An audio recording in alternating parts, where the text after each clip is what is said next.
हमारे विभिन्न ज्ञानवर्धक कार्यक्रम देखने के लिए आप हमें अभी सब्सक्राइब करें, बेल आइकन को प्रेस करें ताकि आप देख सकें हमारा कार्यक्रम सबसे पहले। और अधिक जानकारी के लिए फेसबुक पेज को लाइक करना न भूलें। जय माँ इंद्राक्षी। इंद्राक्षी धाम में दर्शकों आप सभी का हम हार्दिक स्वागत करते हैं। आज के दिन जिन जातकों का जन्म दिवस है, मैरिज एनिवर्सरी है, उन सभी को हमारी तरफ से बहुत बहुत शुभकामनाएं।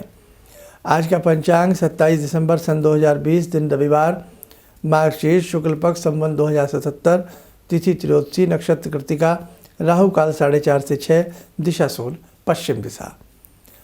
ज्योतिष की प्रथम कक्षा में आप सबका बहुत बहुत स्वागत है ना। आप सबको हम आमंत्रित करते हैं आज ज्योतिष के इस प्रथम पड़ाव में।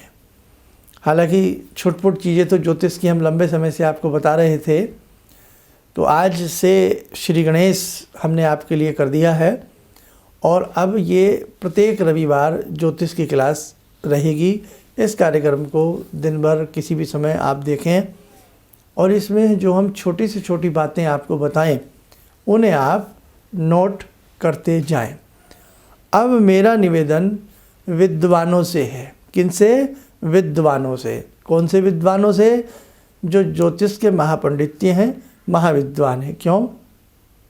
देखो, ये कार्यक्रम ख़ास तौर से जो ज्योतिष का हमने शुरू किया है, ये विद्वानों के लिए नहीं है। क्यों भाई? विद्वानों को तो सारी विद्वत्ता उन्हें मालूम होती है। ये कार्यक्रम एक तरह से LKG के हिसाब से बच्चों के लिए है। ये कक्षा प्रथम से भी निम्न श्रेणी के छात्रों के लिए ये हम कार्यक्रम यहाँ पर शुरू कर रहे हैं। उसका कारण है, 2 मिनट का समय ले रहा हूँ आपका। अगर मैं यहाँ पर जैसे ज्योतिष हम समझाते हैं चैनल्स पे या और जगह, वैसी ही बातें करेंगे ना, आपको समझ में नहीं आएगा। किताब बाज़ार से ले आइए, फिर भी ज्योतिष समझ में नहीं आएगी। तो यहाँ मैं विद्वानों से यही मेरा निवेदन है कि मैं यहाँ पर थोड़ा सा आसान करके सब्जेक्ट को, इन सबको समझाना चाहता हूँ।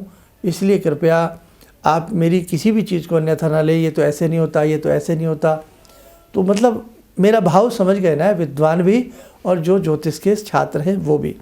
अब दूसरा, उन ज्योतिष के छात्रों से मेरा कहना है जो काफ़ी कुछ जानते हैं, है ना। अब मुझे तो पता नहीं कि कितने लोग क्या जानते हैं, कितने लोग क्या नहीं जानते हैं। तो आज की कक्षा में हम बिल्कुल ज़ीरो से प्रारंभ करना चाहते हैं। कहते हैं ना, ज़ीरो से तो हीरो बनता। तो आपको हम ज़ीरो लेवल से प्रारंभ करना चाहते हैं। जो जानते हैं वो अच्छी बात है, सुन लीजिएगा। और जो बिल्कुल ज्योतिष को बिल्कुल गहराई से आगे आगे आगे आगे बढ़ते जाएंगे, तो उनके लिए आइए सबसे पहले मैं बात करता हूँ ज्योतिष विद्या के मर्म की, ज्योतिष विद्या के लाभ की, है ना। आपको पता होना चाहिए ज्योतिष विद्या जो है बहुत प्राचीन विद्या है। ये बहुत ही प्राचीन विद्या है, आज की विद्या नहीं है। और उस प्राचीन विद्या के विद्यार्थी बढ़ते गए बढ़ते गए बढ़ते गए बढ़ते गए, हज़ारों साल तक ये विद्या आगे आगे आगे विकसित होती रही। हम जैसों पे भी पहुँची, हमसे आप पे पहुँच रही है। तो ऐसे ही ये विद्या ऐसी रहेगी। लेकिन हर सब्जेक्ट में ज़रूरी नहीं कि जो चीज़ आप समझ रहे हैं वो एकदम फलित हो जाए। गंभीरता आपको अपने सब्जेक्ट में लानी पड़ेगी। जो चीज़ हम आपको बता रहे हैं हमारी नहीं है। ये सारा का सारा जो जखीरा है, ज्ञान है, जो भी है, ये सब हमारे ऋषियों का है।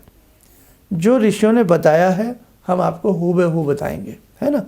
तो ही मज़ा आता। भाई हम तो इतने विद्वान हैं नहीं, जो चीज़ हमने सीखी वो हम आपको सिखा सकते हैं।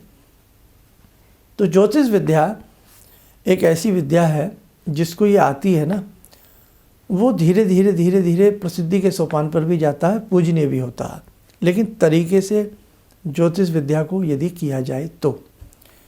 अब दूसरी बात, शास्त्रों में, वेदों में, पुराणों में, उपपुराणों में, हर जगह ज्योतिष का कहीं ना कहीं आपको जिक्र मिलेगा। वेदों का नेत्र ज्योतिष को कहा गया है। जैसे हमारे शरीर में नाक भी है ना, मुंह भी है, कान भी है, सब कुछ है, लेकिन एक बार को कान ना हो, दिक्कत तो होगी, लेकिन फिर भी हम संसार जी लेंगे। लेकिन आंखें ना हो, नेत्र ना हो, तो बहुत दिक्कत हो जाती है। संसार में अंधकार छा जाता है, जीवन अंधेरा हो जाता है। तो ऐसे ही अब नेत्र प्रकाश का कार्य करते हैं, हमें राह दिखाते हैं। क्या दिखाते हैं? राह। रात को देखो ना, अंधेरा होता है, जब अंधेरा छा जाता है तो हम डर डर के चलते हैं, भाई कहीं गिर ना जाए, कुछ लग ना जाए। और जब हमारे नेत्र पूरे तरीके से कार्य कर रहे होते हैं, उजाला फैला होता है, तो हमें आगे के रास्ते थोड़ा आसान लगते हैं, हम अपने हिसाब से चलते हैं। तो वैसे ही ज्योतिष भी मनुष्य के साथ साथ नेत्रों जैसा कार्य करती है, उसकी राह को आसान बनाती है। उसकी राह में जो समस्याएं हैं, मुसीबतें हैं, वो व्यक्ति ज्योतिष सीख करके अपनी मुसीबतों से बाहर निकल सकता है और अपने परिवार को भी निकाल सकता है, औरों को भी निकाल सकता है। तो शास्त्र बहुत मीठा है, बहुत सुंदर है, लेकिन हम लोग ना कई बार गलत हो जाते हैं। हमें पूरा ज्ञान नहीं होता, या कहीं ना कहीं कोई प्रलोभन वाली बातें, तो ये सब चीज़ें ज्योतिष के छात्र में नहीं आनी चाहिए, है ना।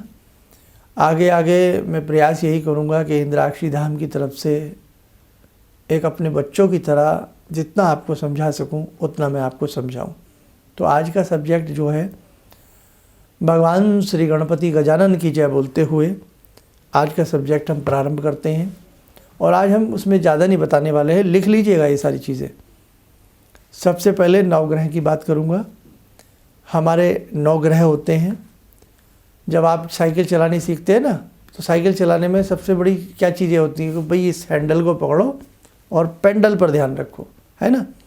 जब सीख रहे होते तो नीचे देख रहे होते हैं, लेकिन जब हमें सामने देखना आ जाता और पेडल मारना आ जाता, बैलेंस बन जाता, साइकिल चल जाती है। तो ऐसे ही जैसे हैंडल और पेडल दोनों बातें आ गई समझ में, वैसे ही नवग्रह और 12 राशियाँ आपको पता होनी चाहिए। 9 ग्रह आपको पता होंगे, 12 राशियाँ आपको पता होंगी, तब आप आगे की चीज़ें मैं आपको धीरे धीरे सारी बताऊंगा। अब 9 ग्रहों में और 12 राशियों में एक ध्यान रखें, 9 ग्रहों में 9 के 9 ग्रह आपको कंठस्थ होने चाहिए। भाई पहला कौन सा, दूसरा कौन सा, तीसरा कौन सा, चौथा कौन सा, पांचवा कौन सा, छठा कौन सा, सातवां कौन सा, आठवां कौन सा, नौवां कौन सा, पता होना चाहिए। आजकल तो और भी ग्रहों के आविष्कार हुए 1-2 के, लेकिन हम 9 तक ही आपको अभी सीमित रखते हैं। अब 9 ग्रहों में सबसे पहले तो आपको एक चीज़ बता दूं, हमारे वस्तुतः ग्रह हैं 7, 9 नहीं है। हम सबको आदत पड़ गई 9 बोलने की। ग्रह कितने हैं? 7। इसमें जो अंतिम राहु और केतु हैं वो मात्र छाया ग्रह हैं। कौन से हैं? शैडो ग्रह।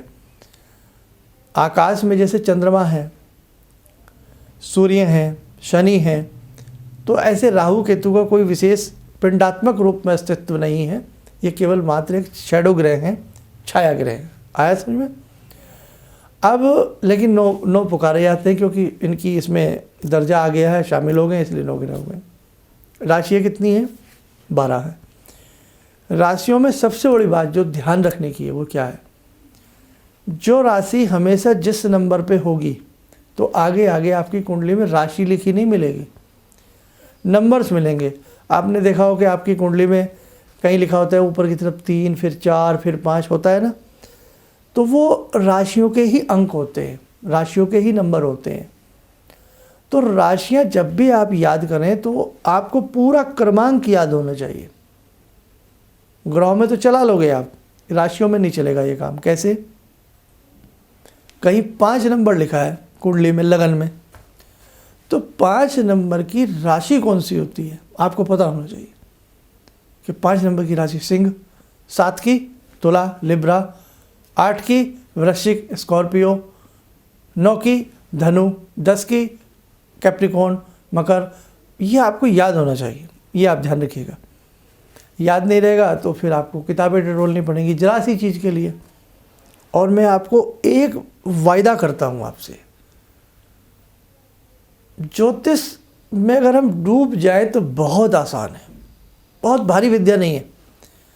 अब हज़ारों लाखों लोग इस हमारे माध्यम से ज्योतिष सीखेंगे, वो अपने घर में भी सिखा सकते हैं, देख भी सकते हैं, तो कितना इजी हो जाएगा आप सबके लिए, और मेरे लिए कितना इजी हो जाएगा। आगे आगे मेरी कुछ योजनाएं कुछ दूसरे किस्म की बन रही हैं तो बताऊंगा आपको, आप तो अपने हैं, मेरे ख़ास हैं। तो आइए सबसे पहले मैं आपको 9 ग्रह लिखवा देता हूं, आप वो 9 के 9 ग्रह पहले लिख लो, लिखे हुए हैं लेकिन फिर भी लिख लो। आइए देखिए अपनी स्क्रीन पर नवग्रह। नंबर 1 क्रमांक के हिसाब से, नंबर 1 सूर्य, नंबर 2 चंद्रमा, नंबर 3 मंगल, नंबर 4 बुध, नंबर 5 गुरु, नंबर 6 शुक्र, number 7 Shani, number 8 Rahu, number 9 Ketu. तो ये 9 ग्रह के 9 ग्रह आपके हो गए, लिख लिया होगा आपने।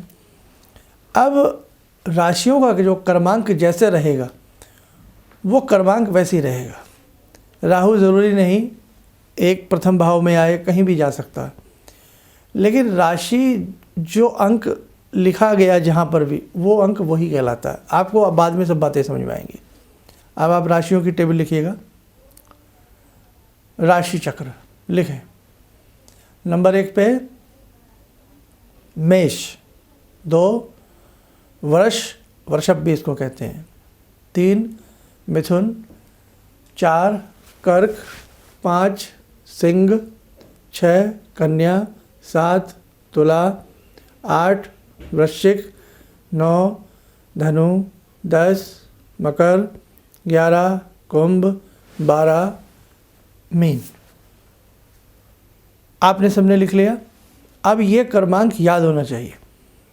मैं आपसे पूछूं नंबर 4 पर कौन सी राशि आती है, खट देनी जवाब आए कर्क।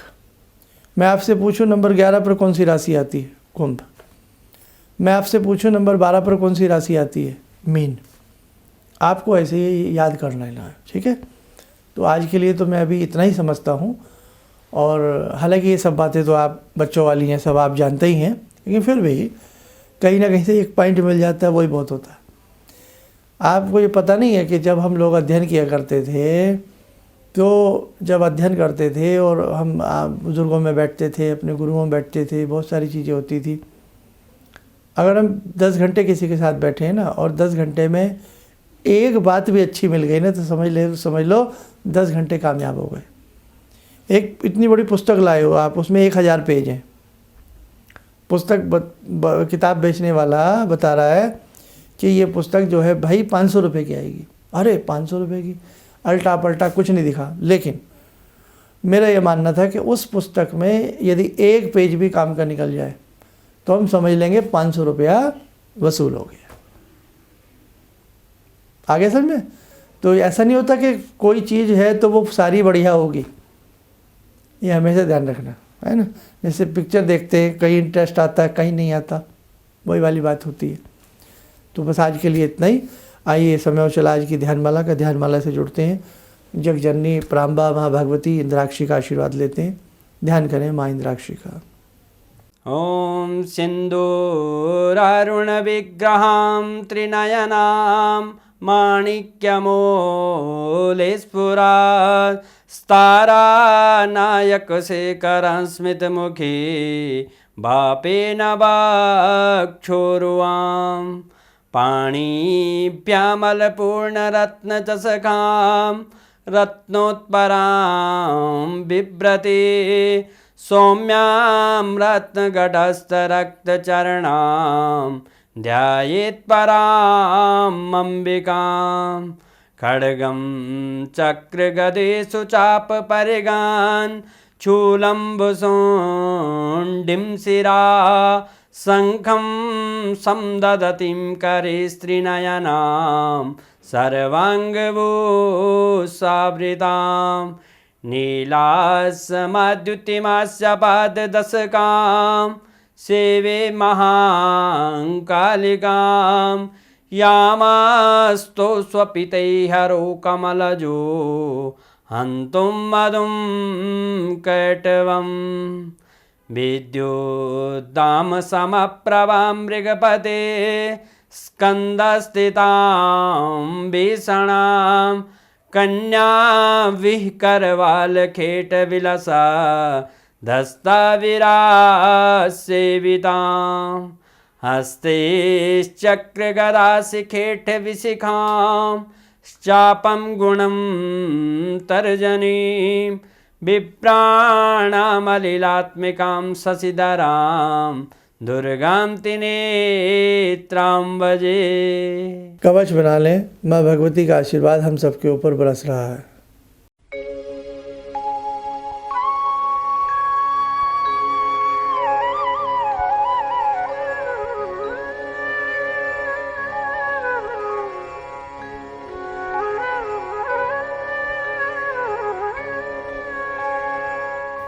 ओम बोलते हुए नेत्र खोलें, सामान्य हो जाए।